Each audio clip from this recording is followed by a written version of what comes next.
야생종에서 인간의 개입으로 인해서 재배종으로 변하는 거예요. 그럼 어떻게 변했느냐라고 말씀을 드리자면 자, 위에 있는 그림 A가 야생종을 의미를 하고요. B는 domesticated 재배종을 의미한다라고 생각하시면 돼요. 자, 식물에서부터 지금 보시면 되는데 밀이나 쌀이라고 생각하시면 돼요.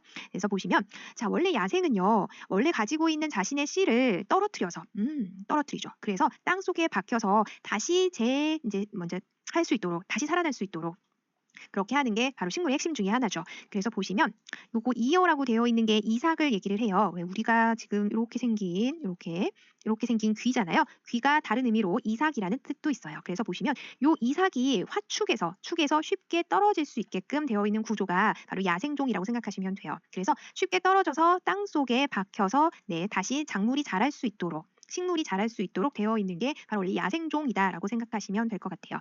그러다 보니까 자연스럽게 씨앗이 이삭이 떨어지게 되는 거죠. 그러다 보면 이삭과 화축이 연결되어 있는 이 부분이 당연히 자연스러우니까 매끄러운 면을 가지게 되겠죠.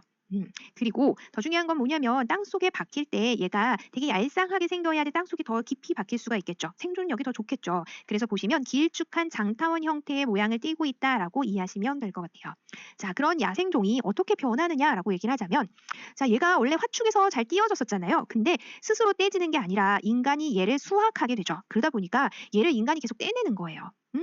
나는 아직 떨어질 때가 아닌데 아직 조금 더 한 시간, 2시간 더 있어도 돼 라고 생각을 할 수도 있잖아요. 근데 얘가 인간이 와갖고 뚝 떼요. 에이, 그러면 더 붙어있을 거야 라고 생각하시면 돼요. 그래서 얘가 점점 더 화축에 붙어있게끔 변하게 돼요. 그래서 인류가 계속 화축에서 떼내는 이삭으로 인해서 이 식물은 점점 더 밀과 쌀은 점점 더 화축에 단단히 붙어 있으려고 변하게 되는 거죠. 그리고 이 화축에서 인간이 되게 일부러 떼내는 거잖아요. 그렇죠? 그러다 보니까 이 표면이 거칠게 인위적으로 흔적들이 남아있게 되게 돼요. 그래서 인위적으로 떼내게 되고요. 그리고 당연히 이 식물은 땅 속에 스스로 박힐 이유가 없게 되는 상황이 되는 거죠. 오히려 이 안에다 영양분을 더 많이 있는 오동통한 형태로 씨앗이 변하게 됩니다. 그래서 보시면 이런 식으로 이렇게 오동통하게 변하게 돼요. 그래서 보시면 요 위에 있는 것보다 대략 한 2~3배 정도 되죠. 어마무시하게 변하게 되는데 이 오동통하게 변한 벼나 쌀들을 우리는 재배종화된 벼, 쌀 이렇게 얘기를 하게 됩니다.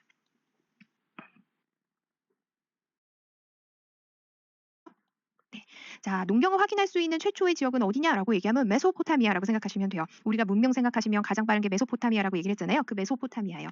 이 메소포타미아는 뭐 그리스 라틴어 계열이라고 생각하시면 되는데 뭐냐면 메소 동이란 거예요. 메소. 혹시 강의 1강 들어보신 분은 아마 아실 텐데 포타미아 예요. 메소는 S 발음이 Z 발음, 메조라는 Z 발음이 나기도 하고 S 발음이 나기도 하는데 이게 미들이란 뜻이라고 생각하시면 돼요. between이라고 하는 중간에라는 뜻이라고 생각하시면 되고 포타미아는 포타무스라고 하는 게 강이에요. 그래서 그 강의 복수형이 미아라고 얘기를 합니다. 그래서 그래서 두 강 사이의 땅이라는 뜻이에요. 그래서 이 두 강이라는 건 뭐냐면 이 메소포타미아 지역에 흐르는 강이 두 개가 있어요. 유프라테스 강이랑 티그리스 강이 있는데 이 유프라테스 강이랑 티그리스 강, 포타미아의 주변 일대, 미들이라고 하는 비트윈 일대의 평지에 펼쳐졌던 문화를 바로 메소포타미아 문화라고 얘기를 해요. 그러면 현재 국가, 그럼 우리가 메소포타미아 문명을 궁금해. 그래서 뭔가 그 유적을 답사하고 싶어. 그래서 어느 나라를 가야 되나요? 라고 얘기를 하자면 이라크를 여행하시면 됩니다. 여행하기 좀 어려운 곳이죠. 네, 그래서 이라크 지역이 핵심 지역이다라고 생각하시면 돼요. 자, 그리고 나서 그 다음에는 이집트도 있고요. 그 다음에 아시아 쪽에는 중국도 있고 우리나라에서도 농경 확인돼요. 그건 당연하죠. 아메리카 지역에서도 농경이 확인되고 있습니다. 그래서 전국적으로 전 세계적으로 확인이 되고 있어요. 자, 보시면 이게 사피엔스라고 하는 유발 하라리라는 작가분 계시잖아요. 그 작가분의 책인 사피엔스라고 하는 책 안에 실린 도면이고요. 지도 2번이고요. 이 지도 2번에서 뭐가 마음에 들어서 이 지도를 소개를 시켜드리냐라고 얘기를 하자면 자, 보시면 농업 혁명이 일어난 장소와 시기라고 되어 있고 자, 이 뒤에 얘기 때문에 일부러 이 자료를 선택을 했어요. 뭐냐면 이 자료는 논란이 많으며 핵심이에요.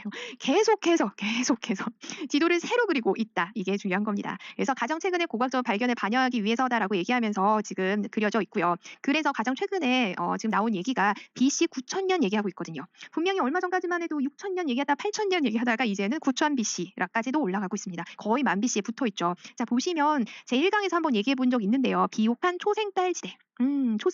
초생딸 상관없어요. 네, 이렇게 보시면 초생딸이 이렇게 생겼잖아요. 그렇죠? 이렇게 생긴 그 초생딸 모양을 띠고 있다라고 얘기를 하는 건데 이거 조금 이따가 더 얘기를 할 거예요. 자, 여기가 메소포타미아 지역이라고 생각하시면 돼요. 여기 보시면 네, 여기가 바로 이라크 지역이죠. 그리고 지금 보시면 중국 같은 경우에는 BC 7000년 써 있는데 최근에는 8000년까지 올라가는 방사선탄소년대가 나왔다라고 얘기를 해요. 동남아시아 쪽에서는 기원전 6000년경이라고 얘기하고 중앙아시아에서는 기원전 4500년, 3500년 정도 얘기하고 아프리카 쪽에서는 3000년 BC 정도 얘기하고 이집트 정도에는 기원전 6000년경 그래서 이 정도 얘기를 하고 있어요.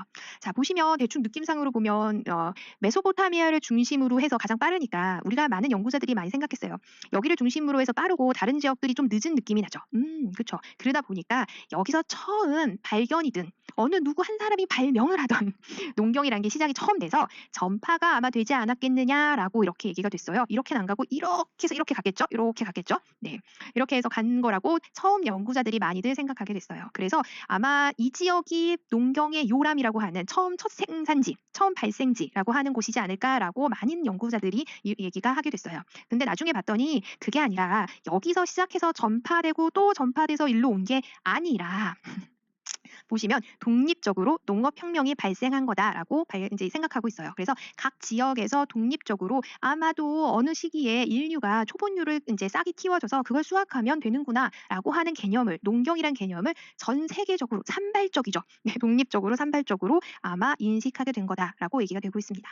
자, 다시 한번 강조하지만 이 자료는 논란이 많아요. 네, 왜냐하면 이 농경이란 거는 계속 지금 현재도 발굴조사가 되고 있고 전 세계적으로 그래서 남중국에서도 더 이른 시기에 벼농사 관련된 유적들이 계속적으로 발굴조사가 되고 있고 그래서 오히려 메소포타미아도 더 빠르게 농경이 이루어졌을 것이다라고 주장하기도 해요. 그래서 계속 논란이 있기 때문에 많은 연구가 축적되다 보면 새로운 지도가 그래서 계속해서 새롭게 그려질 수밖에 없다라고 얘기를 드리고 있습니다. 그래서 현재는 빨간색으로 되어 있는 독립적으로 되어 있다는 지역 있잖아요. 그 지역들이 더 많이 생길 수 있고요. 아니면 그 지역이 다른 곳에서 영향을 받아서 아마 생겼을지도 모르고요. 그거는 아직 그렇죠. 논제가 명확하지 않습니다. 그 명확하지 않은 거를 여러분에게도 한 번쯤 생각해 보라고 이번 시간에 자세하게 얘기할 거고 그게 논술 과제가 될 거예요.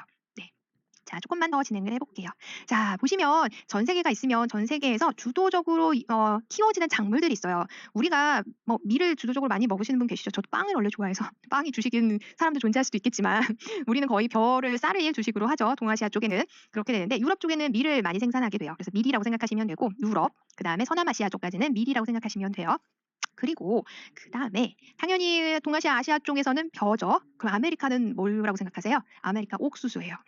네, 옥수수가 주요 작물이라고 생각하시면 돼요. 이 가운데 나중에 제일 끝에 나오는데 이번 강의에 키워드 중에 하나는 옥수수가 키워드이기도 해요. 요거 나중에 얘기할 거라서 지금은 굳이 체크하지 않으셔도 돼요. 전체적인 분위기를 이해하시기만 하면 돼요. 뭐 당연한 건데 뭘 얘기해라고 생각하시자면 자 보시면 유럽과 서남아시아는 밀이고요. 그래서 빵이에요. 그리고 아시아 쪽은 벼라서 쌀이고요. 그 다음에 아메리카 쪽은 옥수수라고 이해하시면 돼요. 자, 그러면 생각해 보시면 요 밀과 벼 사이에 요 인더스 문명이라는 거 있는 거 혹시 아세요? 재밌죠? 얘가 인도예요. 네. 인도인데요. 인도를 혹시 아시는 분은 혹시 여기 삼각형으로 생겼잖아요. 인도가 삼각형으로 이렇게 생겼어요. 삼각형으로 생겼고 여기 히말라야 있어요. 우리가 열심히 등반하는 그 히말라야. 히말라야가 여기 있고요. 히말라야에서 발원을 해서 이렇게 서쪽으로 흐르는 강이 하나 있어요. 요거를 우리는 인더스 강이라고 얘기를 해요. 많이 들어보셨죠? 인더스 문명. 맞아요. 인더스 강이라고 하고 더 유명한 거 있어요. 인도에 젖줄이라고 얘기하는 아주 신성한 강이 하나 있는데 그 강이 여러분도 잘 아는 겐지스 강. 겐지스 강은 히말라야에서 역시 동일하게 발원을 해서 동쪽을 이렇게 흘러요. 네, 이쪽으로 흐르는 게 겐지스. 간단하게 생각하면 그래요. 겐지스 강. 이렇게 되는데 그래서 인도의 서쪽에는 인더스, 동쪽에는 겐지스 이렇게 이해하시면 돼요. 자, 그리고 나서 국경이 있는데요. 국경에 맞닥뜨려 있는 붙여 있는 국경이 하나랑 이제 서쪽이랑 동쪽에 이렇게 있어요. 인도에는요. 서쪽에 같은 경우에는 파키스탄이 있고요. 너무 글씨를 못 쓰는구나. 이쪽에는 네팔 있어요. 많이 들어보셨죠? 네팔 여행 많이 가시잖아요. 그래서 인도로 가셔갖고 네팔의 히말라야 쪽으로 해서 트레킹 많이 가려고 동쪽으로 해서 국경을 넘어가시는 분들 많으세요.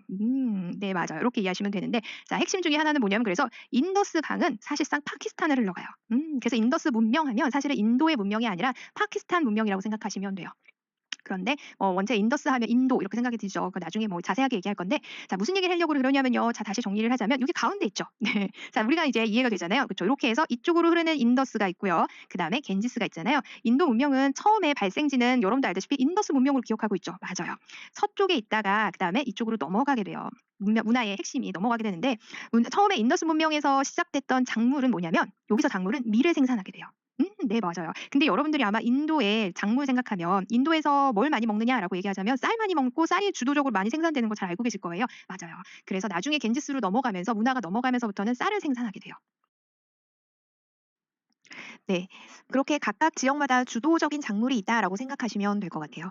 자, 이 가운데에서 눈에 띄는 거 있을 거예요. 뭐냐면 요 가운데 있는 게 메소포타미아 문명이라고 하는 거. 그게 9,000년 BC잖아요. 기원전 9,000년. 그러니까 지금으로부터 생각하면 2,000년을 더하면 지금으로부터 1만 년 천. 네, 1만 년도 더 이상 된 아주 오래된 문명이라고 생각하시면 돼요. 근데 자세히 보시면 우리가 얘가 9,000년이고 얘가 7,000년이고 얘가 6,000년이죠. 그리고 나서 얘는 4,500년인 거예요. 네, 맞아요. 아마 초기 연구자들이 어떤 생각을 하게 되냐면 이 메소포타미아 지역 일대에서 밀을 처음으로 생산하게 되고 그러다 보니까 이 농경이라고 하는 거가 어느 누군가 어떤 집단 하나의 문화가 거기서부터 시작이 돼서 전파라고 하는 점점 알려지게 되면서 농경이 이루어졌을 것이다라고 초창기에 많이들 생각하게 됐어요. 특히 이 연대가 옛날 초창기 연대는 요게 뭐 6,000년, 7,000년 그랬고 그다음에 중국 같은 경우에는 5,000년 BC 정도 얘기가 나오고 조금 낮았지만 지금 조금씩 다 올라가는데 서로 다 올라간 거예요. 그러니까 옛날부터 결국은 여기가 제일 오래됐다는 거는 확실했어요. 그래서 보면 얘가 7,000년이죠. 네. 그리고 얘는 6,000년이고 그리고 나서 시베리아 지나서 그쵸. 베링지아 넘어갔고 알래스카 넘어서 이쪽으로 아메리카로 넘어갔는데 4,500년이죠. 점점 시기가 늦어지고 있잖아요. 즉 전파의 개념을 얘기하기에 너무나 좋았던 거예요. 그래서 아마도 추정하기로는 농경은 계속 전파됐을 거다라는 기본적인 개념이 있었어요. 그래서 그 개념이 어디서 나오게 되냐면 그래서 결론적으로 이 지역이 네, 이 지역이 가장 이른 시기에 농경이 일어난 지역이야라고 얘기가 되면서 그건 팩트긴 하잖아요. 당연히 농경이 되려면 그 땅이 비옥해야 되겠죠. 그래서 비옥한 곳인데 근데 자세히 봤더니 메소포타미아랑 이집트를 연결을 했더니 초승달 모양을 띠고 있는 거예요. 이런 식의. 이렇게 초승달 모양을 띠고 있어서 이곳을 그러면 우리 이름을 붙이자. 되게 초창기 농경의 요람이라고 하는 지역, 처음 농경이 시작된 곳이 이곳이야라고 명명하기 위해서 비옥한 초승달 지대라는 용어를 사용하게 돼요. 초기 농경에 대한 연구를 하는 많은 학자들이. 그래서 비옥한 초승달 지대에서 농경이 시작돼서 다른 곳으로 전파된 거야라고 초창기에 많은 연구가 이루어지게 됩니다. 그래서 지금 보시면 이 비옥한 초승달 지대가 키워드예요. 별표, 별표, 별표. 그리고 얘를 잘 정확하게 이해가 쭉 길게 얘기를 해서 잘 이해가 안 된다라고 생각하시면 뭐를 필기를 아래에다 적어 놓으시면 되냐면 농경 옆에다가 써 놓으시면 돼요. 농경 그다음에 요람. 요람이라고 하는 거 아시죠? 네. 요람에서 무덤까지 그것처럼 신생아들이 요람 안에서 자잖아요. 그처럼 처음 탄생과 관련된 거라고 생각하시면 돼요. 그래서 농경의 발생지라는 개념에 비옥한 초승달 지대라는 이름을 쓰게 돼요. 그래서 아마 1강 시간 때 한번 슬쩍 얘기한 적 있어요. 네이션, 도미네이션, 도메스티케이션 노미네이션이라는 거 그쵸. 요 게임 저 처음 했는데 요사이는 안 하시는 것 같더라고요. 저도 요사이는 안 하는데 이 게임 처음에 조금 해봤어요. 그랬더니 했더니 여기에 보더니 보시면 티그리스 강이랑 그다음에 유프라테스 강 이렇게 있죠. 이 유프라테스 강 상류 지역에 보시면 이렇게 상류에 터키 지역 있어요. 여기가 터키라고 생각하시면 돼요. 이곳에 비옥한 초승달 지대라고 해서 미션 지대가 있는 거예요. 네, 맞아요. 그래서 이런 식으로 되게 유명한 명칭이다라고 생각하시면 될 것 같아요. 네, 뭐 바빌로니아, 수메르, 수사, 뭐 우루, 뭐 아시리아 이런 거 모르셔도 되지만 나중에 말씀드리겠지만 비옥한 초승달지대 요 미션지가 바로 키워드다라고 생각하시면 될 것 같습니다. 네. 비옥한 초승달 지대는 아까 미션지처럼 하나의 도시가 되어 있는 상태가 아니라 지대잖아요. 그래서 되게 범위가 넓어요. 그래서 정확하게는 메소포타미아라고 하는 지역과 그다음에 이집트라고 하는 지역 그리고 그 지역을 연결하는 요 사이를 다 포함해서 대략 이 근처가 가장 빠르게 농경과 문명이 탄생한 곳이야라는 거라고 이해하시면 될 것 같아요. 자, 보시면 메소포타미아는 앞에서 말씀드린 대로 티그리스 강과 유프라테스 강의 주변에 범람한 충적 대지에 펼쳐졌던 문화를 메소, 비트윈, 그다음에 포타미아 두 강 사이의 땅이라고 이해하시면 된다라고 말씀을 드렸고요. 자, 보시면 조금만 더 설명을 드리자면 이 지역에 대한 이해도를 조금 더 드리자면 여기 보면 엘람이라고 되어 있잖아요. 아마 엘람 왕국이라고 한번 들어보신 적 있을지도 모를 거예요. 네. 이게 바로 어느 지역이냐면 이란 지역이라고 생각하시면 돼요. 그래서 이란 지역에 이란이 어느 정도 고도를 가지고 있냐면 우리 백두산보다 더 높대요. 그래서 이란의 수도도 백두산 정도 높이보다 더 높은 곳에 수도가 있다라고 얘기를 해요. 그래서 거기가 자그로스 산맥이라고 하는 산이 되게 높게 펼쳐져 있기 때문에 산지라고 생각하시면 돼요. 그리고 메소포타미아 지역은 평지라고 생각하시면 돼요. 그러다 보니까 이란 쪽에 있는 유명한 게 페르시아 제국. 자, 너무 유명하죠. 그래서 엘람 왕국이라고 하는 그 이전에 있던 선사부터 있었던 엘람 왕국이라고 하는 왕국에서 계속 메소포타미아 쪽으로 내려오게 돼요. 그래서 침략 행위 같은 것들을 많이 하게 되는데 이게 바로 엘람이고요. 그다음에 아시리아는 요 중류 지역쯤에 있어요. 메소포타미아의 이 위쪽에 티그리스 강이랑 유프라테스 강의 중상류 지역에 위치하고 있어서 전쟁 엄청 잘해서 아마 유명한 것 중에 하나가 뭐냐면 나중에 말씀을 드릴 건데 네. 사마리아인이라고 혹시 많이들 아시는 그쵸 있죠. 사마리아인법이라고도 얘기도 하고 그러면 그 사마리아인이라고 하는 게 정확하게는 바로 이 아시리아인들이 전쟁을 통해서 계속 내려오게 돼요. 이스라엘 쪽으로 내려오게 되는데 그 이스라엘 지역에서 아시리아인과의 혼혈인이 바로 사마리아인이라고 생각하시면 될 것 같아요. 그래서 그건 뭐 나중에 얘기를 드리고 그다음에 이집트라고 하는 지역이 여기잖아요. 이집트. 이집트를 자세히 보시면 여기가 어퍼 이집트라고 되어 있고 로어 이집트라고 되어 있어요. 그쵸? 왜 우리가 생각하면 위성 네. 위도가 높은 거가 높여서 어퍼라는 개념이 있을 거 아니에요. 그쵸? 그냥 봐도 얘가 북쪽에 위치하고 있어서 얘가 위고 얘가 아래로 느껴지잖아요. 근데 그런 게 아니라 이집트 같은 경우는 크게 왕국이 파라오라고 하는 첫 번째 1대 왕이라고 하는 왕이 존재했을 거 아니에요. 그 왕이 등장하기 이전에 이집트가 통일 국가가 되기 이전에는 어떤 상태였냐면 두 개의 나라로 나뉘어져 있었다라고 생각하시면 돼요. 그게 어퍼 이집트랑 로어 이집트로 나뉘어져 있었는데 얘가 왜 어퍼냐라고 얘기하면 바로 나일강의 상류라서 상류의 개념 때문에 위쪽에 있죠. 그래서 이 나일강의 상류는 이 위라고 생각하시면 돼요. 제가 예전에 얘기했던 빅토리아, 네, 그 근처라고 생각하시면 돼요. 그래서 상류 지역이 아래쪽에 있어서 바로 어퍼 이집트는 아래쪽이고요. 로어 이집트는 하류라고 생각하시면 돼요.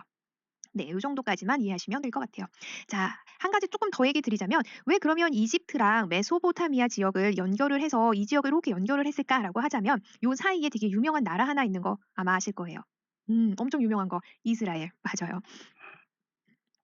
이 지역엔 이스라엘이 있는데 정확하게 이스라엘이랑 유대랑 나누어지게 돼요, 나중에는. 근데 이 이스라엘과 유대가 결국은 메소포타미아에 있는 지역에 있는 국가와 친분을 가지느냐 아니면 이집트와 친분을 가지느냐에 따라서 결국은 각각 반대편에 의해서 멸망당하게 돼요. 네. 그래서 이집트 쪽에서 붙어서 멸망당하기도 하고 그쵸. 그다음에 메소포타미아 쪽에 붙어서 멸망당하기도 하고 그래서 많은 갖가지 힘든 일을 겪게 되는데 그래서 요 두 개가 이렇게 연결돼서 하나의 비옥한 초승달지대, 초창기 농경의 요람 지역, 발생지라고 이해하시면 될 것 같습니다. 자, 조금만 더 들어가자면 아까 조금 얘기하다가 말았던 게 뭐냐면 자, 우리가 유프라테스 강이랑 티그리스 강의 상류는 터키. 그래서 터키에서부터 흘러서 시리아 지나서 이라크를 지나서 쿠웨이트로 이렇게 하고서는 이쪽으로 빠지게 돼요. 네, 그래서 강도 비슷하게 두 개의 강이 이렇게 흐르게 되죠. 자, 그리고 나서 그 옆에 이란이 붙어 있어요. 그래서 이란 지역은 요 있는 이라크와 이란의 경계는 자그로스 산맥이라고 하는 산이 크게 자리 잡고 있어요. 자, 보시면 이렇게 넘어가 볼게요. 네. 자, 보시면 여기에 하얀색 설원이 있는 거 보이시죠? 그리고 여기 뭔가 주름처럼 보이는 자글자글자글한 거 있죠? 자그로스 산맥이에요. 그리고 지금 보시면 요 강 이렇게 보시면 강줄 보이죠? 네, 강줄이 흐르고 있고요. 그러고 나서 이 강줄이 흐르는 사이에 초록이 무성하게 보이고 있죠. 범람원 일대에 아마도 되게 비옥한 땅들이 아마 펼쳐져서 농경 생활이 되게 용이하지 않았겠느냐라고 얘기가 하고 있습니다. 요 검은색 선은요, 국경이에요. 국경선이어서 요게 이라크. 제가 메소포타미아 문명을 궁금해요. 그래서 유적을 답사하고 싶어요라고 하면 어느 나라를 가야 되느냐라고 얘기하면 이라크라고 말씀을 드렸잖아요. 여기가 이라크, 얘는 이란. 아까 얘기했던 쿠웨이트. 네, 이렇게 돼요. 네, 유프라테스강 상류 지역의 분위기라고 생각하시면 될 것 같아요. 그냥 구릉인데 그 구릉에 자연스럽게 되게 밀이 아주 자라고 있다라고 얘기를 해요. 그래서 앞에서 슬쩍 얘기했던 우리나라에서도 예전에는 육도라고 해서 벼가 구릉에서 그냥 자연스럽게 자라고 있었다라고도 얘기했었잖아요. 그런 느낌이라고 생각하시면 돼요. 그래서 그냥 구릉 지역에 뜸하나 구릉에서 지금 이렇게 보시는 것처럼 밀이 그냥 자연스럽게 잘 자란대요. 그래서 그걸 수확해서 현재도 밀 전병 같은 거 이렇게 만들어서 현재도 이 마을에서 먹고 있다라고 얘기를 하고 있습니다. 네. 자, 이 비옥한 초승달 지대는 정확하게 얘기하자면 1920년대 시카고 대학교의 이집트 학자인 헨리 브레스테드라고 하는 사람에 의해서 명명되게 돼요. 그래서 아까 제가 농경과 요람을 필기해달라라고 말씀을 드렸잖아요. 농경, 요람이 바로 비옥한 초승달 지대와 연결되어 있다라고 이해하시면 쉽게 생각이 드실 거예요. 그래서 보시면 지대에 대한 얘기를 저 앞에서 자세하게 얘기를 드렸고요. 그래서 1920년대 초창기에 농경에 대한 연구가 엄청 열심히 연구가 이루어졌어요. 그래서 이 비옥한 초승달 지대를 중심으로 해서 많은 연구가 이루어졌고 그 연구의 대표적인 게 두 가지가 있어요. 하나는 오아시스 이론이라는 게 있고요. 그다음에 하나는 오아시스가 중심이라는 개념이다라고 생각한다면 오아시스가 아니라 오아시스 주변부에서 농경이 일어난 거야. 그래서 자연 서식처설이라는 게 있어요. 좀 어렵죠? 자, 보시면 비옥한 초승달지대에서 오아시스 이론을 주장하신 분은 고든 차일드. 앞에서 뭔가 삼시대법 얘기하면서 신석기 혁명 얘기했던 그분, 엄청 유명하신 그분이세요. 1930년대에서부터 40년대까지 오아시스 이론을 주장하셨고요. 많은 학자들이 당연히 고든 차일드의 업적과 그다음에 명성 이런 것 때문에 더더욱 이론도 되게 그럴듯하기 때문에 오아시스 이론을 많은 사람들이 지지했어요. 그러다가 1950년대에 새롭게 등장한 고고학자인 로버트 존 브레이드 우드에 의해서 미국의 시카고 대학교 교수님이었어요. 이분이 새롭게 이론을 하나 제시하게 됩니다. 그게 바로 오아시스 이론을 깨고 자연서식설이라고 하는 주변부설이라고 하는 이론을 얘기하게 돼요. 조금 어려워졌죠. 자, 여기서부터 심호흡을 하시고 자, 이제부터 혹시 기지개를 피셔도 돼요. 기지개를 피시는 게 낫겠다. 기지개를 피시고 이제부터 내가 농경이란 거를 생각해 보겠다라고 마음가짐을 지금부터 잡으시면 되고 그다음에 한 가지 더 마음은 뭐냐면 제가 얘기하고 있는 거를 100% 이해하지 않으셔도 돼요. 이거는 이해가 어려워요. 조금 이거는 교양 수업에서 하기는 어려운 전공적인 얘기들이 좀 많아요. 네, 그렇기 때문에 사실상은 이론을 얘기하는 거는 전공 수업이라고 생각할 정도로 고고학과 관련된 전공 수업이라고 생각할 정도로 어려워요. 그래서 이걸 다 이해할 필요는 없어요. 근데 그래서 쭉 들어서서 대충 이런 거나 분위기만 감만 잡으시면 돼요. 네. 자, 무슨 감이냐면요. 뭐 제가 얘기하고자 하는 건 뭐냐면 1920년대에 비옥한 초승달지대라고 하는 게 명명이 됐어요. 그래서 그래 메소포타미아랑 이집트가 빠르게 문명이 시작된 곳이니까 그곳 근처에 있는 아마도 땅이 충적대지가 되게 농경하기 좋았던 비옥한 일대를 중심으로 해서 초창기 농경이 일어난 거야라고 얘기가 돼요. 그러면서 그거에 뒷받침하는 여러 이론들이 등장하게 되는데 그 이론 중에서 가장 대표적으로 지지를 받았던 게 바로 오아시스 이론이었어요. 초창기에 1930년대부터 40년대 동안 근 20년 동을 넘는 동안에 이 오아시스 이론이 이게 진짜 괜찮은데라고 얘기가 되면서 많은 학자들이 지지하게 되죠. 그러다가 나중에 50년대에 로버트 존 브레이드우드가 이거 아닌 것 같아. 그렇지 않고 농경은 다르게 이루어진 것 같아. 그래서 생긴 게 다른 이유 때문에 생긴 거야라고 새롭게 얘기를 하게 돼요. 자, 그래서 지금부터 농경이 그러니까 수렵 채집 사회에서 인류가 주어가 계속 뒤로 바뀌죠. 자, 다시 정리를 하자면 인류가 수렵체질 사회에서 농경 사회로 경제 체제를 바꿔요. 근데 모든 사회가 다 바꾸는 건 아니지만 많은 대다수의 도시들이, 대다수의 마을들이 사회의 경제 체제를 바꾸는 거죠. 네. 근데 바꾸는 이유가 도대체 뭔가가 많은 사람들이 궁금해했어요. 너무 궁금하잖아요. 그렇죠? 지금까지 우리가 반도체 5G까지 오게 된 핵심 중에 하나는 사실은 농경을 기반으로 한 계속 문명의 발전이라고 생각한다면, 경제 체제의 발전이라고 생각한다면 처음에 왜 수렵채집 사회에서 농경 사회로 왜 변했지? 라는 생각을 하게 된 거예요. 그래서 농경이라고 하는 환경에 개입을 한 인류가 왜 농경이 시작하게 됐을까? 왜 무슨 문제로 인해서 농경이 일어난 걸까? 여러 가지 요인들이 뭘까? 이런 것들을 연구를 어마무시하게 많은 학자들이 하게 됩니다. 그래서 엄청난 양의 수백 편, 한 수천 편 되려나? 엄청난 양의 논문들이 발표되게 돼요. 언제부터? 1900 대략 20년대부터 한 최근까지 다 계속 농경 얘기를 쭉 하긴 하는데 가장 활발하게까지 이루어진 게 언제냐라고 얘기하면 1990년대 말 정도까지 그래서 2000년 밀레니엄이 되는 그때쯤까지는 가장 핫한 연구 주제였다라고 생각하시면 될 것 같아요. 그 연구 주제를 여러분들에게 논술 과제로 제시한다라고 생각하시면 될 것 같습니다. 내가 이런 이론을 어떻게 알아갖고서 쓰지? 전혀 걱정하지 않으셔도 돼요. 나중에 논술 과제에 대해서 얘기를 좀 드릴 건데 논술 과제는 이런 이론을 적으라고 절대 그러지 않아요. 레포트가 아니고 그냥 논술이에요. 자신의 생각을 적는 거거든요. 그래서 비록 황당할지라도 자신의 생각이 이래라고 얘기하면 그 예거에 맞게 서론, 본론, 결론에 논지에 맞게 자신의 글을 펼쳐가면 돼요. 그래서 지금부터 제가 왜 계속 길게 얘기하면서 어깨도 피고요, 심호흡도 하고요 하라고 얘기를 드리냐면 네, 한쪽 귀를 열어두시고 한쪽 귀도 열어두셔서 그냥 제 얘기를 쭉 들으시기만 하셔도 전혀 문제 없어요. 네, 비옥한 초승달지대는 키워두고요. 나머지는 키워드가 거의 없어요. 그래서 쭉 들으시면 돼요. 네, 이해를 100% 절대 하지 않으셔도 되고 쭉 들어보시고 수렵차집에서 농경사회로 이렇게 바뀌는 게 뭐가 어떤 이론이 타당한 것 같아라는 정도만 느껴도 매우 괜찮다. 아주 좋다. 그것만 더 이상으로 해서 아니야. 나는 다른 생각이 더 있어. 그래서 다른 생각을 쓰신 분들 중에 어떤 분이 계시냐면 저도 빵을 좋아해서 네. 네, 그래서 이게 수확을 우리가 채집을 하잖아요. 채집을 하는 거는 계절이라는 게 정해져 있겠죠. 그쵸? 근데 그 계집에 정해져 있는 계절에 수확할 수 있는 양은 한정되어 있겠죠. 그러다 보니까 나는 밀 중독인 거예요. 밀 중독. 그래서 밀이 중독되다 보니까 탄수화물을 많이 먹어야 되는데 그냥 수확만으로는 채집 수확만으로는 그게 충족이 되지 않았다라고 얘기를 합니다. 어떤 학생이 논술 과제에. 그래서 나는 밀 중독이어서 그래서 농경이라고 하는 걸 실시를 해서 경제 체제를 바꿔서 더 많은 잉여를 생산해내지 않고는 밀을 더 먹지 않고는 못 살아라고 해서 그래서 농경이란 게 이루어진 거다라고 얘기하시는 분도 있었습니다. A뿔 드렸습니다. 네, 그래서 많은 생각들을 한 번쯤 해보시라는 게 논술 과제의 핵심 중에 하나예요. 네, 그래서 지금부터 크게 적극적으로 절대 연필 같은 거 들지 마시고 그냥 제 얘기를 들어보시면 될 것 같아요. 감사합니다. 지금부터 시작해 볼게요.